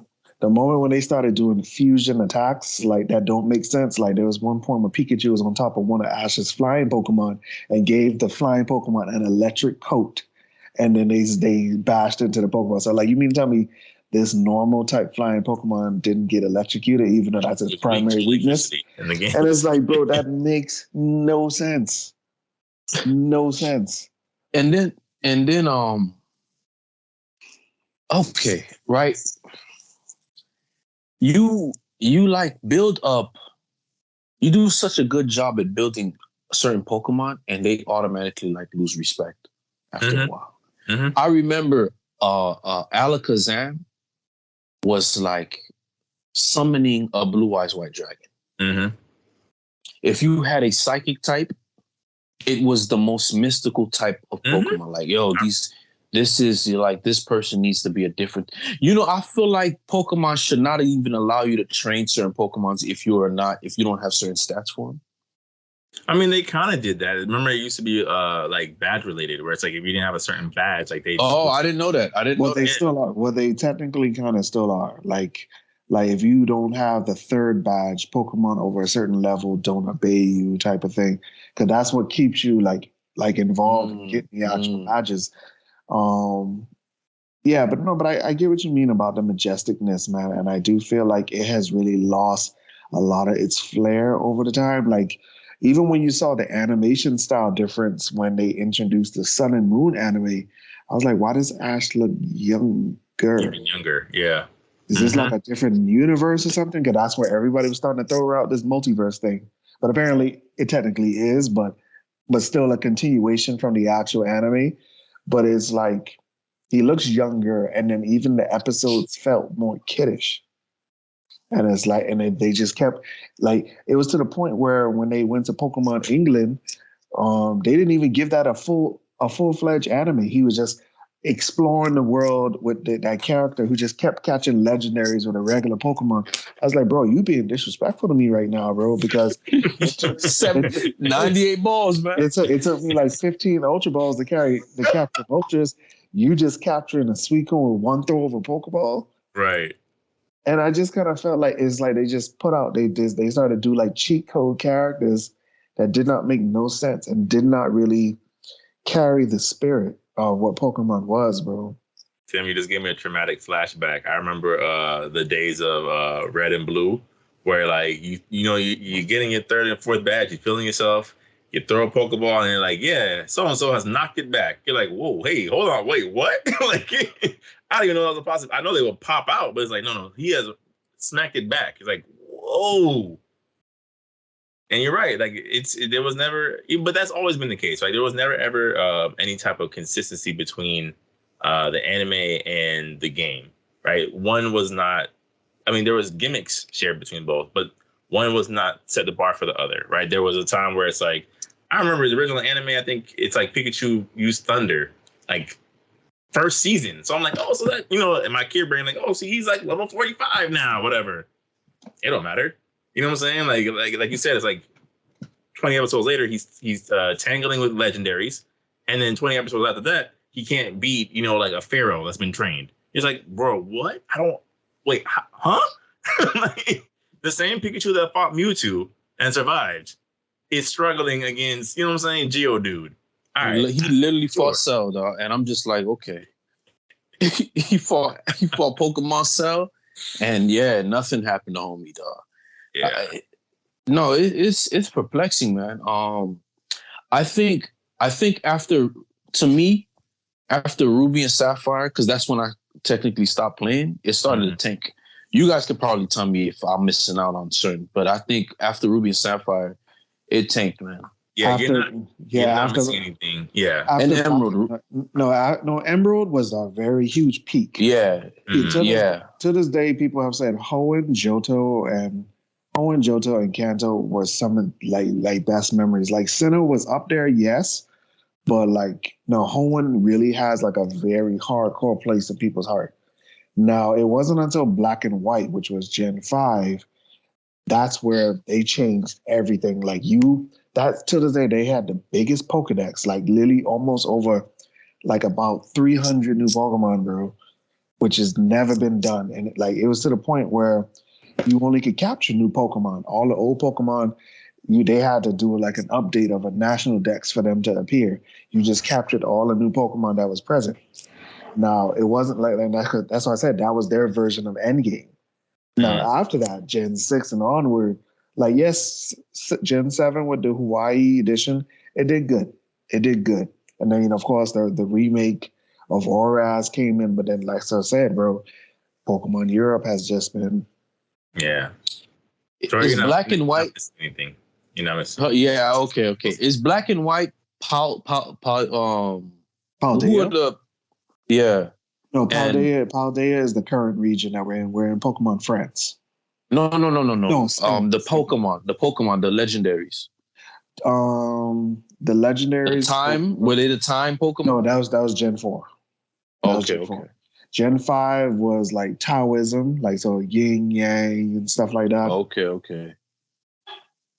But yeah, like it's like after Gen 5, that's where you start to really see like, yeah, they're not really putting that much into it. Like the moment, and it was so funny. What saved Gen 7 was that Mega Evolutions trailer. Like, because people was asking, like, yo, is Mega Evolutions coming back? Is Mega Evolutions coming back? They put it in. That's what saved the purchases, bro. Yeah. It was like, oh, so you mean to tell me it's just about these new super Spirit Bomb type characters, like for moves, like Z moves, like that's it? People was like, nah, bro. They want Mega Evolutions back, so they did. Like, yes, they didn't give us no new evolutions, but people were so happy of, the region, how it looks and stuff like that. But I did feel like where Gen 7 made a fault was there's no dive mechanic. Like the biggest thing about Gen 3, Ruby, Sapphire, and Emerald, you could dive underwater. Like there's a whole new world under there. Like, no, you can't travel between the islands on water. I was like, bro, this is an island region, bro. Yeah. you mean, and then it's like, come on, bro. Like, it's like there's just certain things like mechanical wise that it's just like, bro, this is very dumb. This is very dumb. But then here comes the Sun and Moon anime. Ash is riding a Sharpedo underwater to the next island. Right, as he should be able to. You can go down to the beach in the game and surf, but you can't surf like Tim said to another island. It's a whole surfing mini game that's pointless because you can't do anything other than beach. Pointless. The question I wanted to ask you guys in regards to the anime, other than obviously I think we're on the same page of they don't know what to do. I guess again, one controversial take per episode. I feel like obviously there's a kind of a we'll wait and see when it comes to these protagonists. I have been of the mindset of a long time now that Pikachu is the face of the franchise, right? Like the human trainer, to Jory's point, is irrelevant, right? Where it's like, even if these two new protagonists have nothing to do with wanting to be a Pokemon champion, there's enough lore there now where you can tell an interesting story and have people still engage and still watch, and of course still have a journey, right? Still have a goal. Where it's just like, no, there's these key Pokemon that will still carry the franchise. You can still, obviously it won't be Team Rocket 1-for-1, but you can still have a Team Rocket-esque antagonist. I think there's a lot of ways that wish they could do more with antagonists in general, right? I think it's pretty clear that over the years they kind of fumbled Gary, right? Gary's irrelevant essentially in terms of the greater story. Right. So I wanted to get your guys' thoughts and we can kind of close things off from there. Like, do you guys feel like going to this new version or new era of Pokemon that it's going to depend mostly on the protagonist to carry it? To be honest, bro, I've lost faith in the anime. Even seeing some of the episodes of this new one, I just don't feel that spirit, bro. Because I do feel like, especially how the way the manga handled the different characters, like you had the Gen 1 characters, you had the Gen 2 ones, 3, and then they all met each other at certain points. Mm-hmm. Some of them met each other and it made sense as a story. I do felt like what they did wrong was they remixed, they used Ash for too long, which is based on Red. They used them for too much. And then when you really look at it, Red is a much more interesting character than Ash. Yes. But I have no real faith in this next anime because, like I said, the current regions that they've been doing is very stagnant. Like in terms of story, lore, even the legendaries don't even hold weight no more, bro, because they've reached such a burnout point where I just feel like they just need to come to a close. And I do feel like that's where their spinoffs come in, like, the legends, Legends is a good way to re-explore lore and give you that very fresh, like, feeling again. Legends RC has proved that. Even the Pokemon Tekken game, Pokken Tournament, like, people don't realize, bro, that is some of the most detailed Pokemon fighting I've ever seen. Like, every Pokemon has a particular specialty. Like, you find out that, Machamp is a grappler. People have said, do not let this man touch you, because he will literally just dominate you through the entire fight. Blaziken is a high risk, high reward type character. Darkrai is a weird zoner. So, like, and Blastoise is like a tank. Like, yes, like, he's a medium tank. He sucks close quarters, but from afar, he's just basically like the Mizukage from Storm 4. And it's like, it's chaos. It's literally chaos. Cannons everywhere, yeah. But it's like, and that's why I kind of feel like they really need to explore that more. Like, even what, Jory's point, like, earlier, Pokemon Snap, that immersive world. That second one, bro, graphically, even lore-wise, beautiful stuff, bro.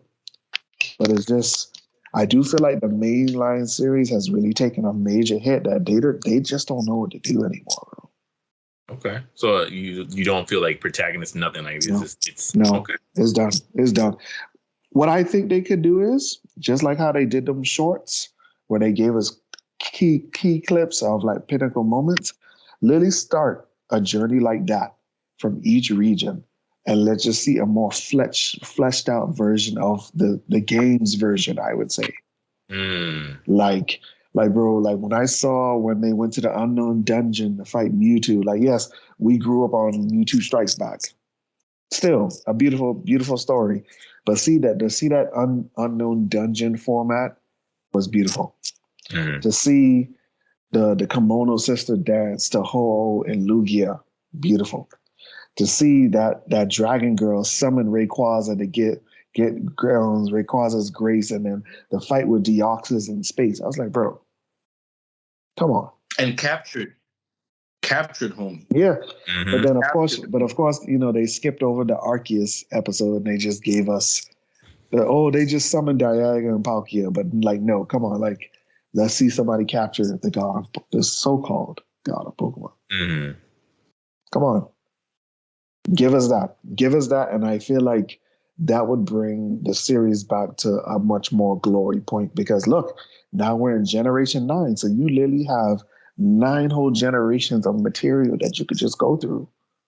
True. Yes, it's familiar, but now you have a more fleshed out stories with better, interesting characters. Because like I said, the manga characters, their versions are very interesting. Like Silver, like from Pokemon Gold and Silver, that's Giovanni's son. You actually see why he hated his father for leaving. Oh, it's my fault. Not charging. Like, bro, there's so much more that they could do. So much more. Tim's right, man. That's a dope remake, man. That's all someone could ever want of a remake, man. Like what the Pokemon shorts did. And I think so same thing. You don't feel like these current protagonists can save. Who is this protagonist now? It's just a guy and a boy and a girl. I can't say a guy and a girl. It's like these two kids. Okay. Yeah. Kids. Okay. They should have let Ash grow up at one point, to be honest with you. Right? Okay. See, that's why I prefer Red. Like, even though Ash is a counterpart to Red, but like Red actually grew up, because you remember in Ultra Sun and Ultra Moon, you meet Red and Gary. And you see that they're older. They're much older. Not adult, but they're in their 20s. Like yeah. Mm-hmm. Like, you can see it in his whole demeanor, like the way they stand up, their clothing is like Gary's been like, yeah, I've been a gym leader for about like 10 years right now, bro. What's up? And then to my thing, like, Tim, let me know. Would you want is it Arceus, the one that was in feudal Japan? Mm-hmm. Well, it's not Japan. It's not Japan, but it's like the Sinnoh region. but it's like a feudal era of Sinnoh. Okay. Yeah. So the feudal era of Sinnoh, but with Pokemon mechanics, would you mind a game like that? I mean, that's what they did. With what? No. You said Pokemon or Pokken? Pokemon. No. I mean, that's more like Pokken DLC. Like, well, I guess, are you asking Jordan in terms of like, would that make for an interesting storyline? You know, like game, No, I mean, think about it. Like we'll play Ruby and Sapphire, but in Pokemon mechanics, or just would you mind a game like that? I think that's an interesting market. I see where you're going. Yeah, I see where you're going. Actually, that might actually bring a lot new depth into like gameplay wise. The only thing about Pokken Tournament is they don't respect not gender, they don't respect type advantage. So it's like, you could blast somebody with that and it's like a regular hit. Because it's basically Pokemon Tekken. It doesn't really matter. But I do see like that level of depth in their moves. Yeah, that actually would be great to see. Because it would give you that real anime feel, like, oh, here's a moon blast. Like, yeah, bro, Sailor Moon Stardust, boom, gone. Mm-hmm. I'm controlling the character and I'm combating the Pokemon on the field. That's what I always wanted Pokemon to be. That's why Pokemon was such a like. Is that on the Switch? Yeah, actually. It is? That was on. Wasn't it like a Wii U? It's Super Wii U. I think we would have known that. No, it's on the Switch because like the first one was on the Wii U, and then they came out with an updated version for the Switch. I believe so. Okay, I'm gonna get it then. I'm gonna get it then. Yeah, I believe so. Yeah, I think for me, because I'm trying to think like what would get me more into that world of Pokemon and be something like that. Yeah, Pokemon. Right? I mean, why not? Right? Yeah. You get to have your Blaziken with you when you're walking to the next region, right? For example, 3 wild primates now are causing them up. Hey, I'm gonna pay you to handle this. All right. And I'm handling them with my Pokemon. My dude's in the background, making sure, like kind of like a Zatch Bell, making sure I'm not getting hit or whatever. I think it's an interesting market. I think it's an interesting concept. Mm-hmm. Because Pokemon, to be honest with you, has not exhaust ideas. They just keep doing the same stuff for what Tim said earlier. Too long. There's no Pokemon Stadium game. Well, they kind of brought back Pokemon Stadium mechanics when it comes to the Wi-Fi online battling. So it's kind of like, you kind of get that itch in that area, but like, so to speak. There's no spectacle though, man. Yeah. And I actually liked the pageants that was in Ruby. Oh yeah, I mean, they still kind of have those things, but then it's like, but who really cares? But is spectacle the way at this point? Because I feel like that's what they tried to do with Pokemon. Was it Journeys? Where they made Ash younger? Like like the animation took a jump, right? Ash is doing combined Kamehamehas with Pikachu. Like, I think they tried the spectacle route. Wait, he fused with Pikachu? He didn't fuse Pikachu, but he was punching Pokemon too? Huh? He was punching Pokemon too? No, but like when they did Z moves, like so Z moves essentially is like basically like an interpretive dance, for lack of a better word. Yeah. And at one point, he syncs with Pikachu to fire a Kamehameha. Yeah, a Thunderbolt Kamehameha. Yeah. And speaking of Pokemon, did you see the Pokemon game for adults where you get a Blastoise that pulls out the Tootie? Yeah, I did. I'm copping it day one. So I guess to wrap up and we'll kind of call it a day for this episode. Is it something where we're kind of like at a Naruto point, like we discussed last week, where Naruto kind of is just like they've written themselves into a corner? Like to both of your guys' points, I do feel like maybe there's a bit of redemption if they truly split right? The audience of like, here is the Pokemon for the kids, because we're a billionaire company that still needs to make plushies. Mm-hmm. And here is something for people who have been watching and invested in the series since 1995. Here's something that's a little bit more mature. You guys think like that would be maybe the saving grace, other than Tim's idea, which I think is really, really good. That would kind of get things back on track. Yes. Tim, wait. I want to say something. I think 95 Ash was better than Pallet Town Ash with the jacket, classic jacket, was better. That version of Pokemon was way better than the Pokemon. It just changed in one season. Like when they got to Johto, it started to change because Ash was ruthless, man, with Misty. Yeah. All the side jokes, he had a little bit more of an edge. At that point, bro, Ash was still Ash, bro. The moment that you gave Primeape away, there's nothing I can say. There's nothing I can say to you. Like, yeah, Butterfree, I can understand that. Like, but yeah, bro, he was giving away Primeape. You gave away Pidgeot, bro. And honestly, that was the last episode. Pidgeot came back. You gave away Lapras. It's like because a lot of people said it. Like, how did you go from gotta catch them all to just gotta give them away?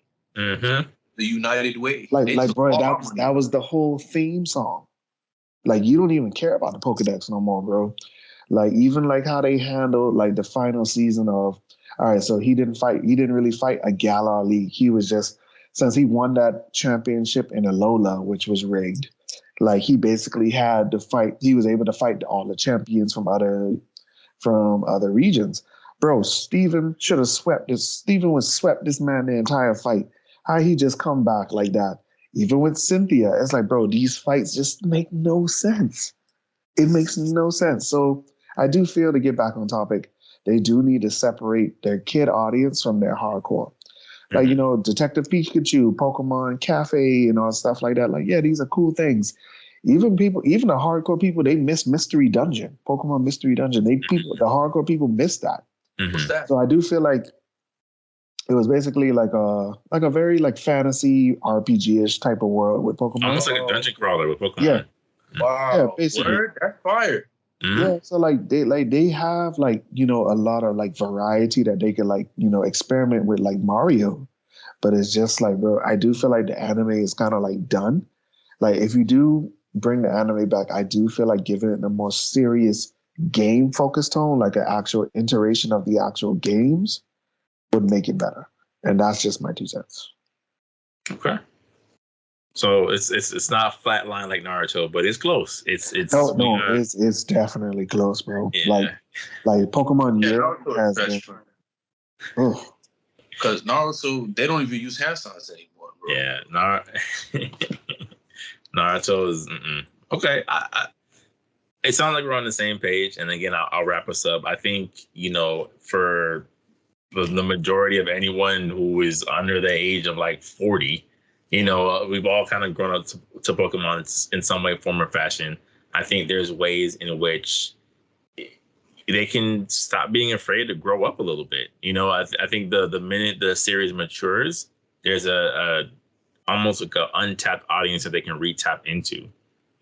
Still service the kids, right? Still have those aspects for the kids. It's colorful monsters, right? It's it's the Pikachus, it's the Eevees, it's these very like family friendly looking designs that will always live on. But I think at a certain point, it's like you just got to grow up, right? You got to have certain things that kind of appeal to your audience. One of the things, and I said this in closing, and we'll be out of here, right? I've talked to Tim multiple times, Jory, about why I think Digimon is just an overall better written series, right? Because Digimon was not afraid to write off a character. The last movie they put out during COVID is like, yo, Agumon and Gabumon are gone. That's how the series ends. They are gone.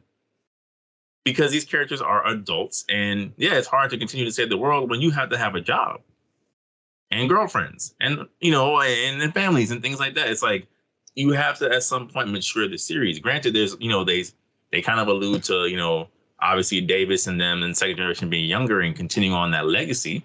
Right. But I think that's also one of the the things that we've all learned about adulthood, right? At some point, yes, you still pursue your dreams. Yes, you still, keep the core of you.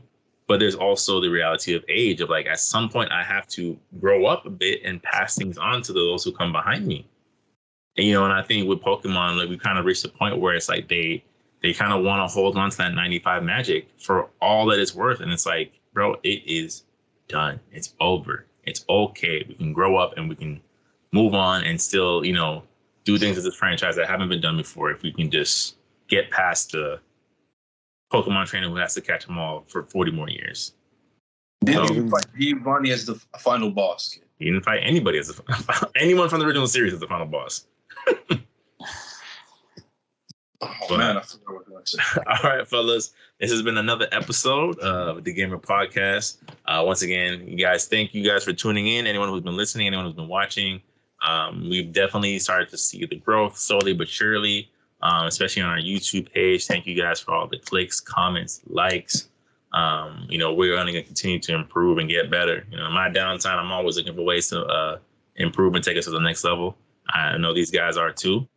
So once again, guys, thank you guys for tuning in to another episode of the Gamer Podcast. Once again, I am Antonius the Gamer. Y'all can say y'all goodbyes, and we are out of here. Take care. All right, take care. All right.